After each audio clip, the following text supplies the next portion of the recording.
So do you remember the personality tests? I never took it, but I remember it, yeah. You never took it? I never did. Some of us did, and I just never did. Personality test results. Conclusive, pathological liar. And the best part? Robyn forgot about the personality test and forgot she's on a reality show where, lies are recorded and played back. Oops. The only time Suki actually managed to corner Robyn with a lie on air during a tell-all? Incredible. Though honestly, it felt accidental, like Suki tripped and landed in journalistic integrity for a second. But truly, Robyn doesn't need help. She trapped herself. Ever watched a dog on a leash run in circles around a tree until it's stuck and confused? That's Robyn. Leash, tree, chaos, self-inflicted. And then came the pièce de résistance. Not only did she claim she didn't take the test, she insisted someone else posed as her to take it. Because that's a totally normal explanation. If true, that would be seriously messed up, but also, it's not. And she didn't just mean a random someone. Oh no, she implied that Christine took the test for her. She lied, then threw Christine under the bus with a straight face and a tear for good measure. Maybe it was her Christine brain that took it. That would explain everything, from the denial to the misplaced gratitude. Thank you, Christine, is just her inner monologue at this point. Honestly, this might be the most accurate personality test ever administered. Nobel Prize worthy, really. We've got so much to dive into today, so let's not waste any time. Let's jump straight into it. Hey everyone, what's up? It's Elena here, and welcome back to my channel Reality Nexus X. Janelle finally said the thing that should have been said years ago. They never listened to the kids. When Robyn and her children were brought into the family, no one paused to consider how the existing kids, especially the older ones, felt about it. Instead, they were told to suck it up. You've got a new mom and new siblings now, so deal with it. No conversation, no support, just a major life upheaval served with a side of silence. Janelle pointed out that the process was rushed and completely lacking in empathy. If anyone had bothered to ask, the kids probably would have said, "Hey, maybe we don't want to share our already rare moments with our dad, with another wife and 3 more kids." But of course, their concerns didn't matter. They were treated like afterthoughts in their own family, and as if integrating into this mess wasn't traumatic enough, let's not forget that Robyn and Kody ripped her kids away from their biological father and then vilified him. Imagine being 8 or 9 and being told that the man you just met is now your daddy. No adjustment period, no counseling, just here's your new life, smile for the cameras.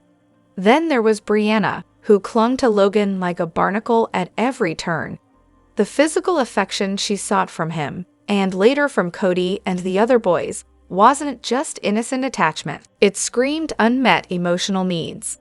Logan, being the classic oldest child who parented everyone, probably gave off that safe, calm vibe she craved. When he was heading off to college, and they gave him a quilt, Brianna practically fused herself to him. So much so that someone eventually had to shoo her away. And that wasn't an isolated event. These kids were uprooted, emotionally neglected, and thrown into a chaotic, ever-expanding household with 0 professional support. The adults who couldn't manage an anniversary getaway without dragging along a counselor somehow decided the kids didn't need one. Make that make sense. Then came the cherry on top. Robyn's pregnancy announcement with Solomon. That didn't go over well with the older kids, obviously. But rather than seeing their lack of enthusiasm as the completely reasonable response of kids who had already endured way too much, Robyn twisted it into a personal attack. She weaponized it as proof that they never accepted her or her kids. The truth? They weren't rejecting her. They were drowning in grief, confusion, and change. But Robyn, queen of misplaced martyrdom, has never shown a shred of empathy or self-awareness. Instead of trying to understand the trauma these kids were experiencing, she painted herself the victim. It's likely that by then, the OG kids and wives had already clocked that Robyn was Kody's shiny new favorite. And Kody, in all his self-absorbed glory, just expected everyone to match his excitement. No questions, no resistance, just blind, instant loyalty. And sure, integrating Robyn's kids was probably difficult for them too. Walking into a family where the kids didn't want more siblings couldn't have been easy. But Robyn misdirects her frustration when she blames the OG kids. They weren't the problem. They were kids, teenagers, many of them already forced into parental roles, just trying to survive yet another family restructuring. The real blame lies squarely on the adults who made all the decisions, and then shrugged when everything started falling apart. And let's be clear, Robyn telling her children that they aren't wanted because the older kids struggled with a massive, chaotic shift they never asked for. That's not protective parenting. That's perpetuating trauma. What's wrong, Kody? Seriously, what is wrong with this guy? He had 3 wives he couldn't stand. Mary, apparently trying to drain his soul like some kind of emotional vampire. Janelle, allegedly just using him for his body and bank account. And Christine, who he never even liked in the first place, but kept around like she was part of some long con. And now, they're gone. All of them. So what's the issue? If 3 people I despised walked out of my life, I'd be doing the Macarena in celebration. But Kody? No, he's in his dark place. Poor guy. All those years being objectified for his, wasted body. Funny how all 4 wives, yes, even Saint Robyn, have hinted that Kody's had some serious anger issues lately. Would love to know how that's been manifesting. Passive-aggressive size, cold shoulders, hulking around in leather jackets. Really, he should be over the moon. The unloved 3 are out of the picture, and now he gets to live happily ever after with his one true love, Robyn. But nope, instead of basking in soulmate bliss, he's brooding. Must be the ego, classic man-baby move. Let's be honest, Kody was never in it for the emotional labor. He liked the fantasy of being adored by a harem of women, but didn't actually want to do the work to keep any of them happy. Then came Robyn, and suddenly everything imploded. Sure, maybe he didn't love the others, but the polygamy setup gave him a convenient excuse to sleep with multiple women under the banner of divine purpose. Once the Kody worship dried up, they became the problem. Now, he can't admit he blew it, and it was his failure. Those women gave him years to step up, and he didn't. The only other person with any blame here is Robyn, who clearly mastered the art of pushing his buttons. The cherry on top? Kody's not just miserable because he lost 3 women. He's miserable because now he's the villain of his own reality show. Universally disliked, public enemy #1 to viewers. And with that ego, you know he's not doing any real soul-searching, just a lot of sulking and blaming. Honestly, the most shocking moment? Robyn saying, on camera, that Kody has problems with women in general now. Not surprising that he feels that way, just wild she actually said it. On national television. Yikes. Oh, how the turntables have turned. Isn't it deliciously ironic? Christine has Kody feeling exactly how he made her feel when Robyn showed up. Now she's the one glowing with new love, beaming, and unbothered, basically doing everything Kody did when he first started fawning over Robyn. Except Christine pulled it off with actual grace. Meanwhile, Kody is unraveling like a cheap sweater in a spin cycle. Christine didn't just move on, she leveled up. And let's be real, it's not just her heart that's in a better place. Most of the family clearly enjoys her company over his. Karma much? This is the kind of poetic justice that deserves a standing ovation. I cannot wait for the inevitable showdown when Kody meets David. Picture it, Kody, wide-eyed and stammering, practically drowning in his own insecurity. The man will need emotional support and maybe adult diapers. But why isn't Kody happy, you ask? He's got his ride-or-die denim dream girl, a personal car dealership in his driveway, and gloves galore. Not to mention 3 adults still applauding his every half-baked thought, and 2 loyal little tenders running around. Shouldn't he be cartwheeling through fields of joy? Oh, but let's flip the script for a second.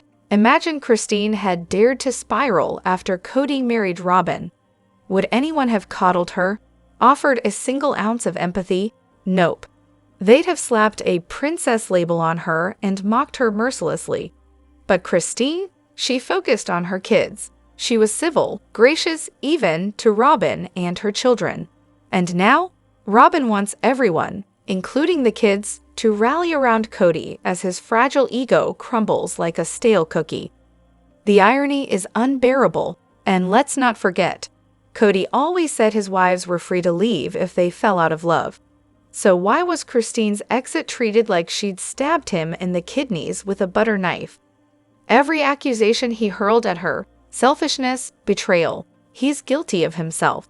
Only difference? Christine had the guts to leave. If Mary drops a tell-all and the show gets canceled, she's instantly my favorite ex-sister wife.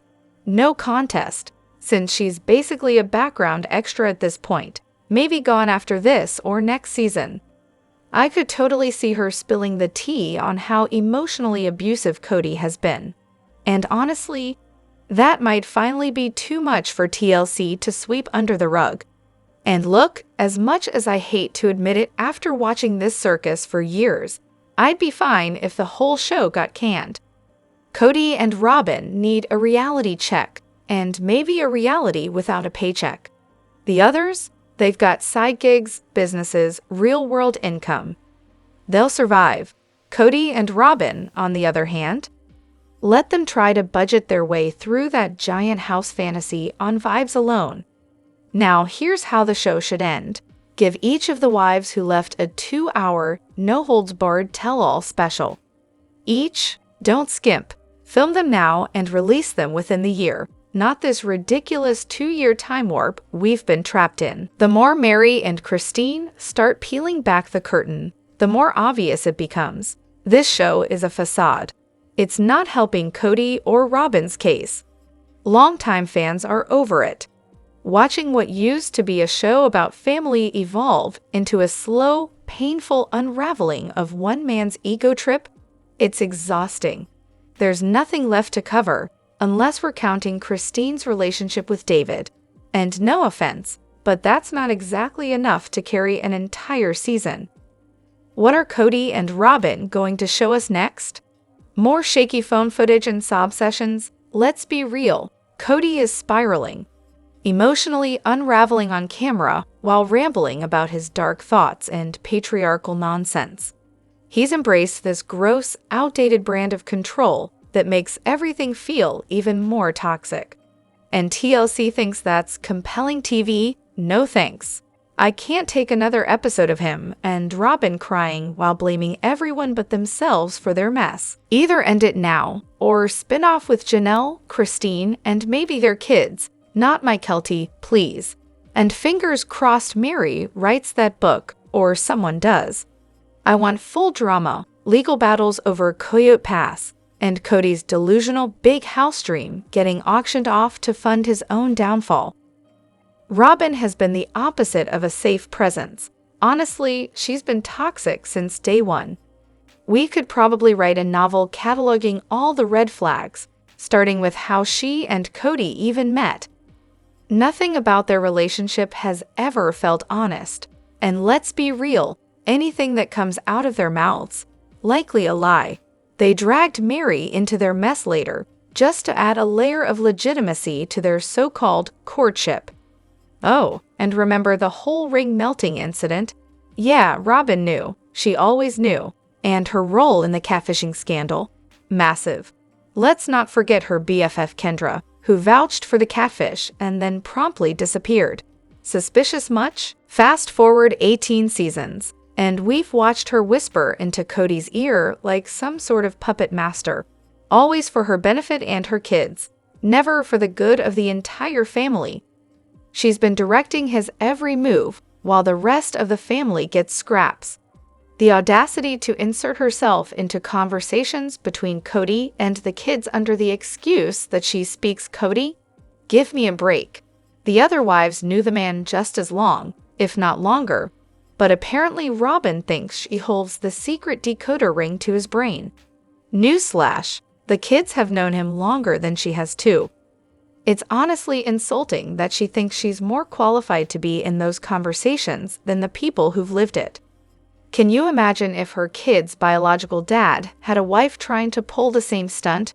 She'd lose her mind. So yeah, if the kids are rude to her, maybe it's because she's inserting herself where she doesn't belong. That's not connection, that's control. And when the kids were at their most vulnerable, Robyn didn't support them. She sabotaged the moment. She ruined it, not the kids. Her, she can't let anything just be. It's like she's afraid of being left out, so she builds walls and tells lies to stay in the center of everything. Every major family decision that brought this whole dynamic crashing down, she benefited from it, including that money pit closet business. Side note, I had an edible, sorry if I'm extra blunt. Each family decision she influenced was just another nail in the coffin. Honestly, the healthiest thing for everyone now is distance. Stay far away, because Robyn, she's dangerous. She'll throw anyone under the bus to protect her spot at the top. Her neediness is a full-time job, and she's been manipulating anyone gullible enough to believe her since day one. She doesn't belong in a plural marriage. She never did. She's too insecure, too selfish, too dishonest. And the saddest part? No one in that family can trust her. Not anymore. Did Robyn actually demand apologies from the kids before all this? Because after watching the latest sneak peek for the upcoming Sister Wives tell-all, I genuinely can't with her anymore. She is utterly exhausting. So now, apparently, being happy in her marriage to Kody feels disrespectful. And in order for her to feel good about her relationship, she needs the ex-sister wives to tell her, in person, to her face, no less, that they want her to be happy.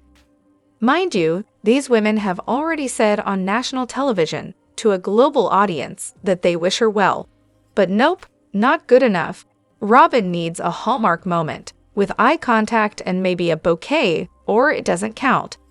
And if that's the standard she's holding the other wives to, then yes, it seems pretty clear that at some point she, and Kody too, demanded apologies from Janelle's boys. Then came the backlash, and suddenly Robyn's all, oh, I never asked for an apology. And Kody shifts from you must apologize to Robyn, and to me, to let's just have a conversation. Sure, January to me, this all reeks of Robyn's self-righteous, prideful energy, like she needs to lord her rightful place over the other wives, while low-key humiliating them to feel validated. Maybe I'm way off, but her so-called requirements for moving on say a lot about how she really views the rest of the Brown family. Honestly, I get why Christine tapped out. Robyn is the kind of exhausting that needs its own genre. And let's not forget, if the apology isn't delivered just right, Kody's threatened to punch someone in the mouth. Because nothing says healthy patriarch like threatening your kids over tone and phrasing. At this point, no one wants to deal with them. Robyn, sweetie, you're gonna have to learn how to be happy without a formal, notarized blessing from everyone you've alienated. And let's just say, for argument's sake, they did show up and told her to her face that they want her to be happy. You know she'd nitpick it. Someone blinked wrong, someone else didn't wear a dress, someone didn't cry, whatever. She'd move the goalpost anyway. This whole thing just feels like another way for her to keep control, keep herself in the center, and keep playing the victim while blaming everyone else. Nothing will ever be enough for her. They say it on TV, doesn't count. Try to meet in person? She'll make them schedule it around her, then cancel last minute because they won't fly to her backyard. And then, back to crying and blaming. Honestly, this woman is allergic to accountability. I don't think I've ever seen Kody tell Robyn no, except for the dramatic drumroll, the great rental debacle. Poor Robyn had to sacrifice by purchasing a modest $900,000 home instead of renting like everyone else was supposed to. Well, thank goodness for Christine, who was already halfway out the door by then. But hold the phone, sound the alarms, raise the flag. Robyn made a sacrifice, everybody. Truly historic stuff. Oh, and by the way, let's not forget whose money probably paid for that sacrifice. Maybe Janelle's 401k. Other people's hard-earned cash? Just a thought. And Janelle, bless her, is somehow the villain in all this. She's being labeled a master manipulator, while Robyn's out here putting on Oscar-worthy performances. Like when she acted like she didn't want to buy the house, just to ease Janelle's frustration. Or when she made Kody pretend the COVID rules were his idea, so nobody would be mad at her. Classic. Let's not forget Flagstaff. Robyn supposedly didn't want to move, yet somehow managed to get Kody to force everyone else to relocate. The woman's a magician. And sure, Kody finally told her no about having more kids, but let's be real, he's probably just bitter. The OG3 are either empty nesters or getting close, and he's stuck raising the littles forever. That might be fueling more of his rage than we realize. Let me know what you think in the comments. Don't forget to hit that like button and subscribe to my channel. I'll see you in the next video. Take care and much love to you all.